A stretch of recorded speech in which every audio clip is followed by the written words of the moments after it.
Oke,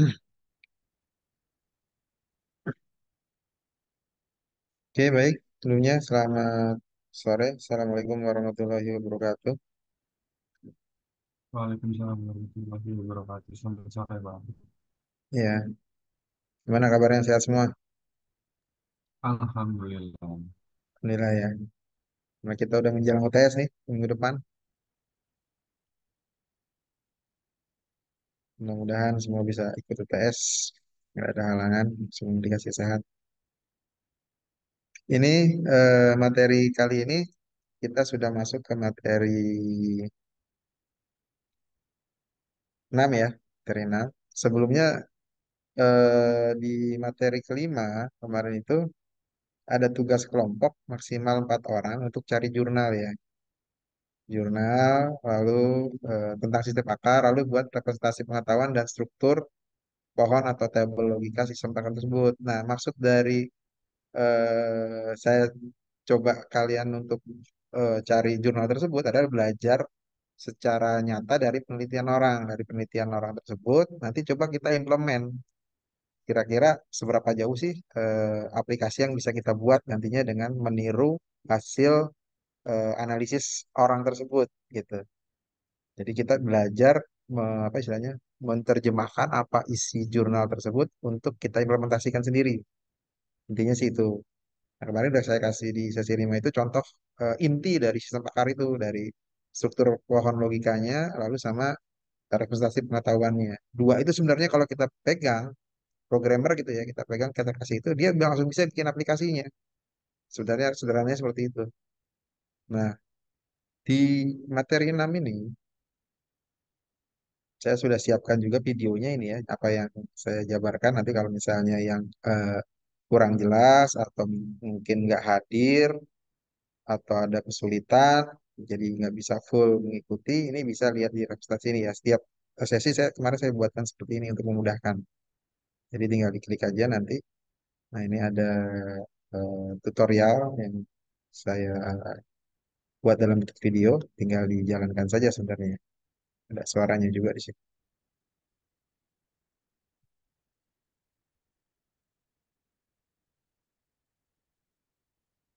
Oke, nanti tinggal dicoba. Kalau misalnya kesulitan lewat sini. Kemudian,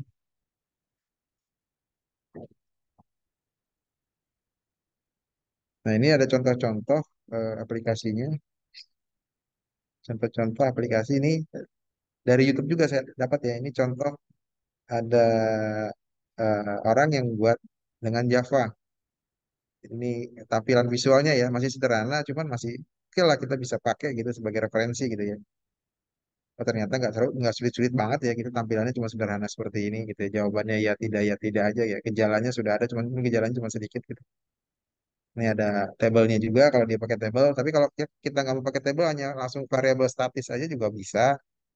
Nggak harus pakai tabel gitu ya. Jadi itu lumayan banyak nanti di klik nama variabelnya ya. Jadi kalau pakai table juga bagus.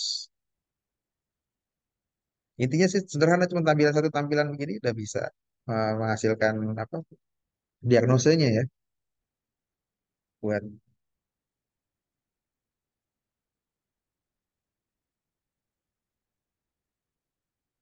gitu. Ada hasilnya bisa tinggal diagnosenya apa gitu ya.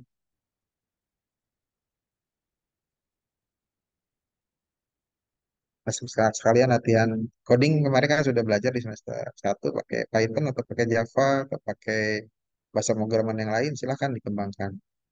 Logika dasarnya sederhana cuma menggunakan if dan else saja sih sebenarnya. Nah, lihat dari struktur pohonnya. Nah, ini ada contoh-contoh jurnal yang bisa digunakan sebagai referensi. Selain nanti tugas itu ya, tugas kan ada tugas kelompok 4 orang. Boleh cari jurnal yang lain, mungkin ada yang cocok. Kalau jurnal yang ini sih ya boleh juga dipakai silakan kalau mau dipakai jurnal yang ini. Tapi kalau misalnya ada yang lebih cocok, ada yang lebih mudah ya cari yang lebih mudah aja gitu. Contoh-contoh. Bahkan diagnosa penyakit gigi gitu. Nah, kalau lihat bacaannya kan banyak ya cerita pendahuluan segala macam. Sebenarnya inti dari jurnalnya apa sih yang di bagian ini? Nah, ini dia.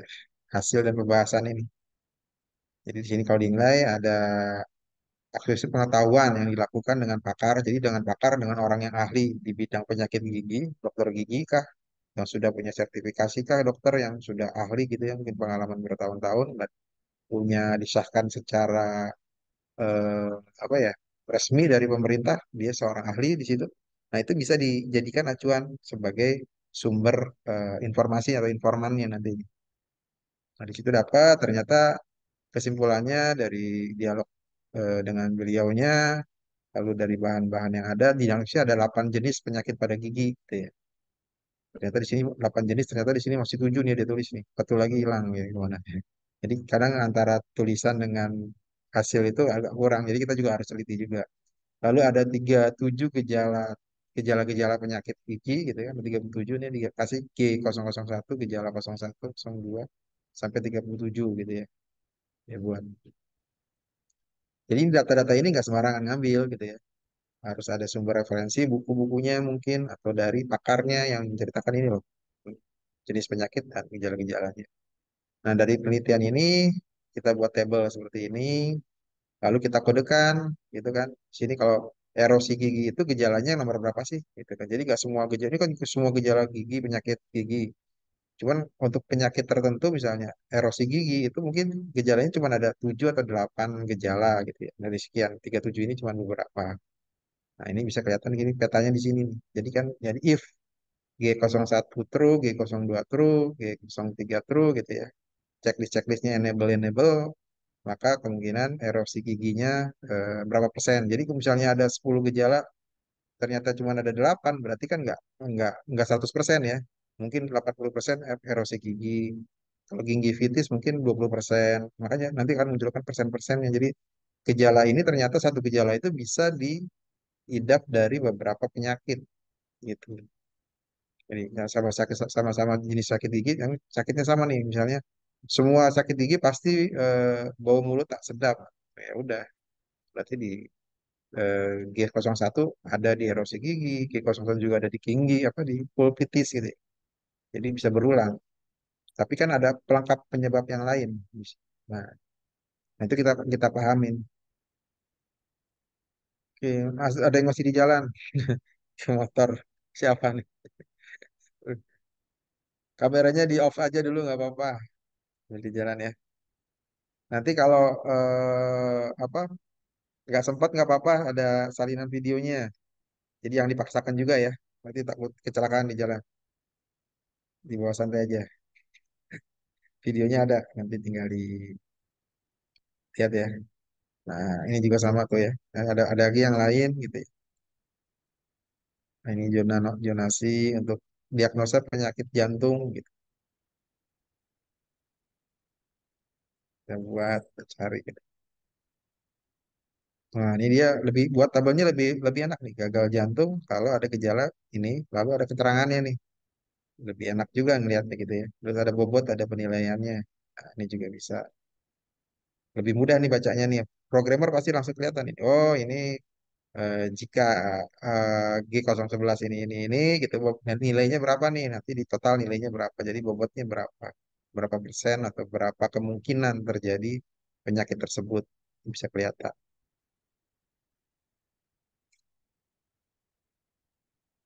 Jadi pengukuran ada pengukuran gejalanya gitu ya. Ini ada pertanyaan-pertanyaan nih. Tidak ada terasa penuh, ada sesak napas nggak, pusing nggak gitu. Ya tidak aja jawabannya. Centang-centang centang gitu ya. Nanti tinggal diagnosisnya apa. Nah ini ada perhitungan bobot ya, berapa persen munculnya gitu ya. Gitu. Nah ini banyak lagi ya dari juga ada nih ya. Untuk diagnosa penyakit kehamilan juga ada.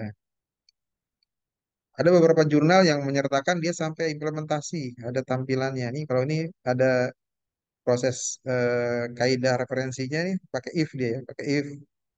Nah, ini kelihatan juga nih. If A, N, C, then diagnose kanker ini. Jadi penggunaan if saja sebenarnya. Rule base-nya, aturan mesin inferensinya ini sudah dibuatin. Ada 3 kaidah dasar. Nah, ini bisa dijabarkan jadi aplikasi sebenarnya. ya.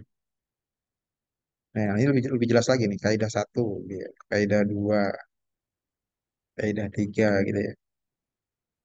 Ini kan sebenarnya kalau kita implementasi jadi algoritma ya, nggak jadi. Kita cuma lihat nih orang neliti punya seperti ini, coba kita jadiin aplikasi gitu kan intinya. Nah ini gejala-gejalanya. Ini ada nilai probabilitasnya nih, koefisien nilainya ada. Ini lebih lebih detail ya. Nah ini contoh tampilan aplikasinya tuh dia ada. Tuh. Kita bisa tiru modelnya kayak gini lah, kita bikin gitu. Oke.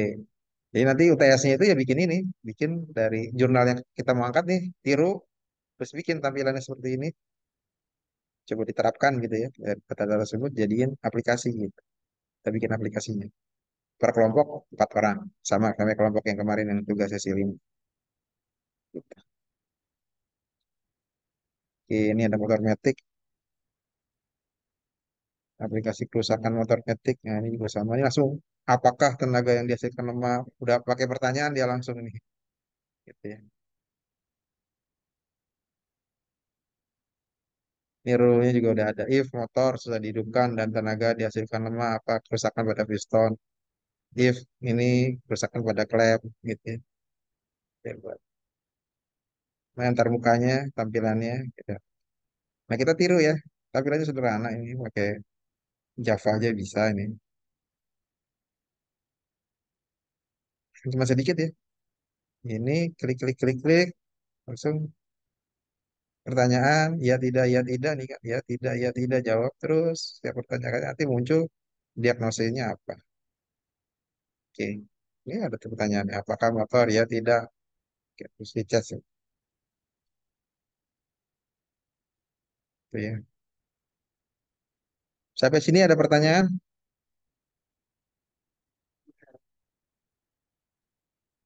Oke, kalau nggak ada, tinggal dibuka-bukanya Dead- ya. Contohnya ada. Deadline-nya tetap ini, Pak. Deadline-nya Deadline-nya berat, minggu depan deadline-nya atau kan dua minggu depan. minggu. Minggu UTS. depan kan UTS tuh. Minggu Iya, depan berarti tanggal berapa ya? Kan kita di sama di tanggal 20. Kita mulai UTS itu tanggal 22 ya. tanggal Berarti dua tanggal 28 nih puluh kita mulai UTS. Atau tanggal 21 nih. Tanggal 20 udah mulai kok. Udah mulai. Berarti tanggal Iya, 21. 21 UTS, batas akhirnya berarti tanggal 28. Ya, berarti 2 minggu dari sekarang. iya 2 minggu dari sekarang.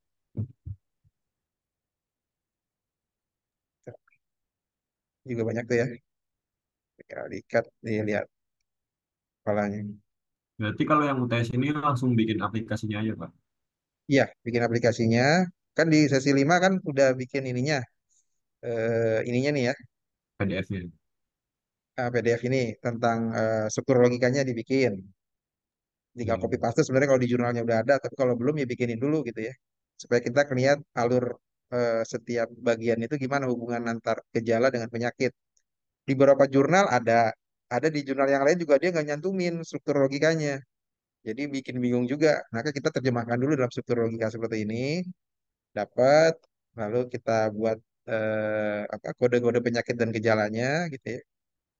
Dapat. Nah, dari sini baru dibuat aplikasinya. Jadi sekian banyak tulisan di jurnal itu sebenarnya dua ini doang intinya kan. Ini dapat sama ini dapat, sudah sebenarnya programmer udah bisa bikin itu. Ya jelas ya.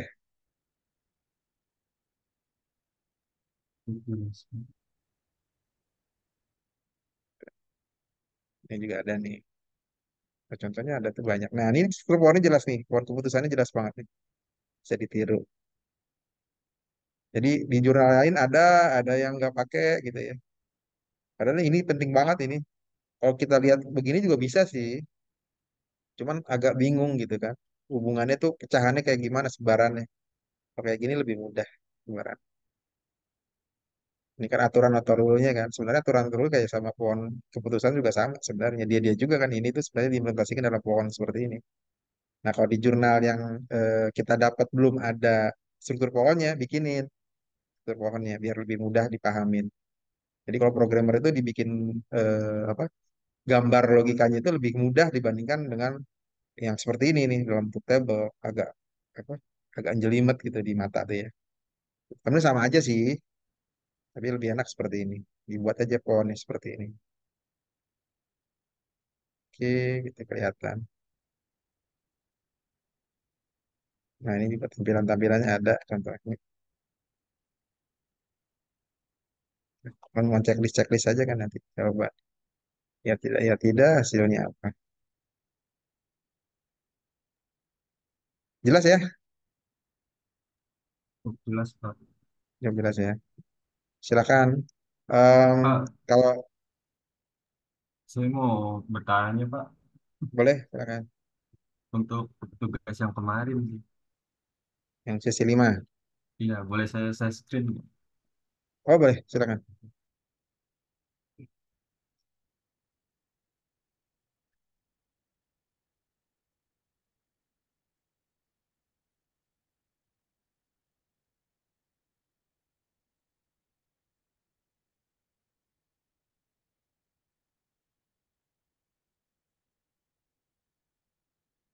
Apakah sudah terlihat Pak? Ya, sudah. Tadi sebentar.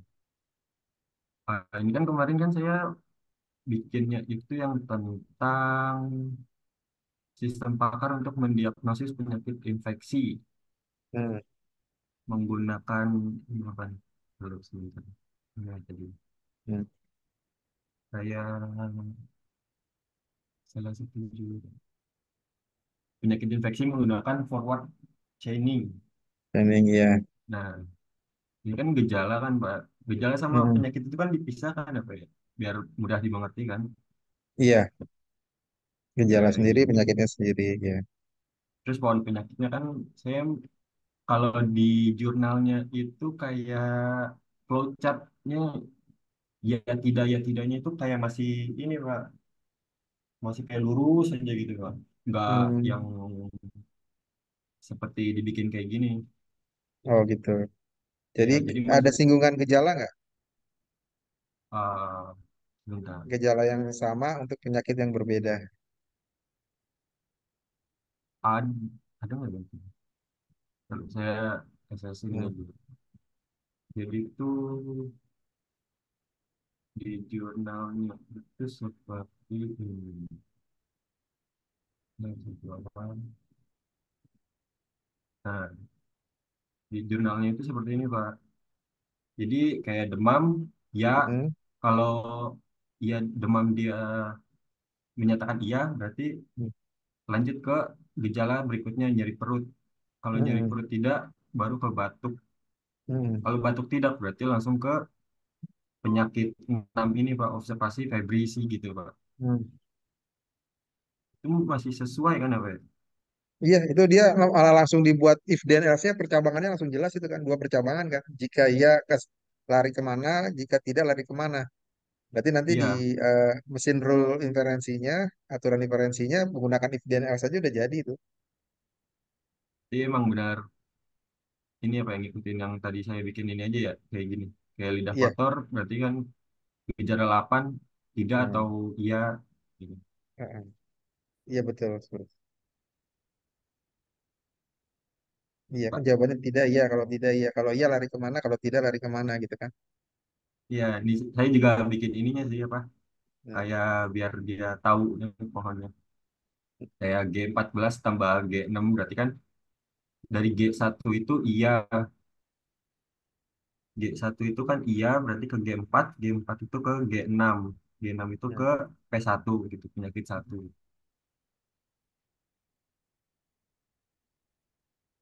Jadi kayak demam gejala satu, jika ia mengalami demam, terus mengalami gejala 4 yaitu nyeri perut, Hmm. lalu mengalami lagi BAB cair selama 4 kali sehari Hmm. atau G6, itu menyatakan dia diare atau penyakit satu.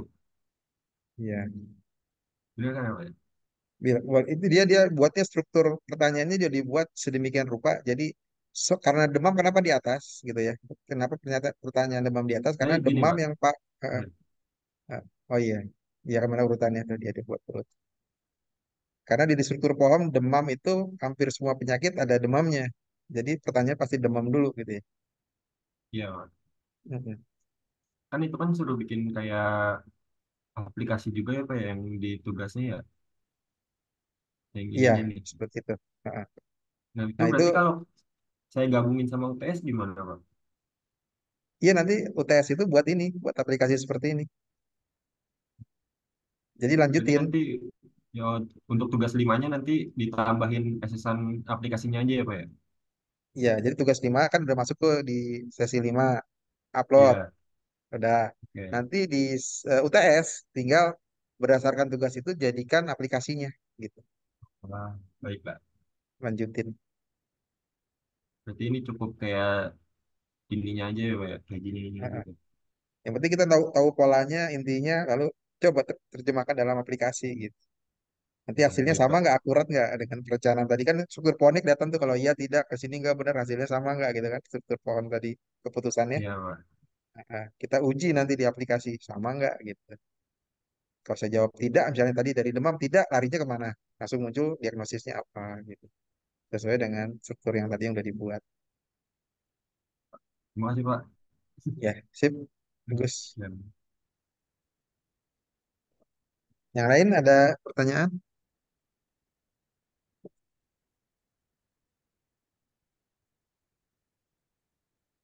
Oke, ada pertanyaan ya. Jadi metode metode belajar yang apa saya ajarkan ke kelas ini itu sambung menyambung. Jadi dari setiap sesi itu ada kayak urutannya gitu ya. Jadi kalau kita nggak paham di sesi terakhir, coba belajar dari sesi satu karena dia akan ada hubungannya dan setiap tugas yang diberikan itu sebenarnya tugas latihan, nggak terlalu berat gitu ya. Supaya nanti begitu memahami UTS kan ujung-ujungnya target saya ini kan bisa bikin aplikasi sistem bakar berdasarkan niru yang sudah jadi tuh jadi punya orang di UTS. Nanti di UAS adalah create baru. Kalau kita bisa kalau bisa sih bikin diagnosis kasus baru di pekerjaan kita misalnya apa gitu ya. Dan saya punya banyak ide sebenarnya kalau mau dilanjutkan jadi jurnal. Nanti kita bikin jurnal juga atau bikin buku hasilnya outputnya berdasarkan penelitian kita sendiri setelah UTS. Jadi outputnya langsung bisa dijadikan syarat skripsi di kampus bisa dijadikan buku bisa gitu. Jadi punya apa punya produk hasil dari mata kuliah yang kita pelajari hari ini. Arahnya ke sana, makanya bertahap gitu ya, dari nalarin terus dari mengertikan lalu sampai buat aplikasinya. Nanti kita coba eh, studi kasus lihat di sekeliling kita apa nih sistem pakar apa yang di sekeliling kita yang kita bisa bangun gitu ya. Kita punya ide apa gitu. Nah, itu terus dilanjutin sampai UAS. Jadi walaupun tugas berkelompok ya saya harap jangan saling mengandalkan, semua belajar gitu ya. Bisa kita minimal oh ngerti caranya sistem bakar itu begini ya. Ternyata nggak sulit-sulit banget seperti cerita apa teorinya gitu ya. Malah implementasinya sebenarnya sederhana aja sih, nggak terlalu banyak yang ribet gitu ya. Karena dulu saya pernah, ya maka maaf saya bilang dulu waktu saya belajar tentang eh, mesin inference ini gitu ya di rule pembuatan kaidahnya itu di waktu saya belajar dulu waktu kuliah itu bikin pusing 7 keliling. Saya nggak paham gitu ya. Karena nggak diimplementasikan. Kayaknya rumit banget tuh kalau baca jurnal tuh kan. Ini. Ternyata waktu diimplementasikan nggak sesulit itu. Bahkan programnya sederhana aja, simple satu satu tampilan aja udah jadi. Jadi malah itu jadi skripsi bisa gitu kan. Jadi kalau kita mau jadi bahan skripsi, kita mau penelitian, nah dari mata kuliah saya bisa langsung jadi dijadikan hasil skripsi kalian bisa diterusin gitu. Itu ya. Oke baik.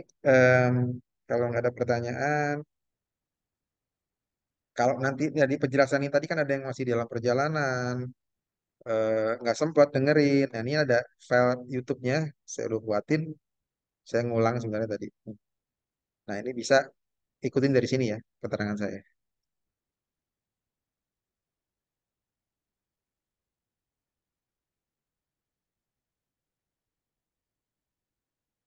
Oke, ada pertanyaan lain atau ada yang Pak saya sudah berhasil. Kalau sudah berhasil tadi langsung ditaruh di sini ya filenya, diupload di sini. Baik Pak. Tinggal bikin ininya doang Pak, video buat ngejelasin si PDF-nya. Nah, bisa dibuat di sana. biar mudah. Nanti saya juga akan share ke teman-teman yang lain juga bisa belajar gitu, bisa saling apa memberikan ilmu. Tadi hasil dari teman-teman nih kan udah bikin, nanti saya share juga. Gitu. Jadi saling melengkapi.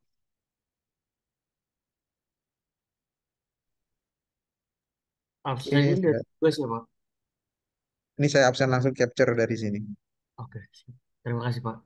Nah, sebentar ya, saya capture.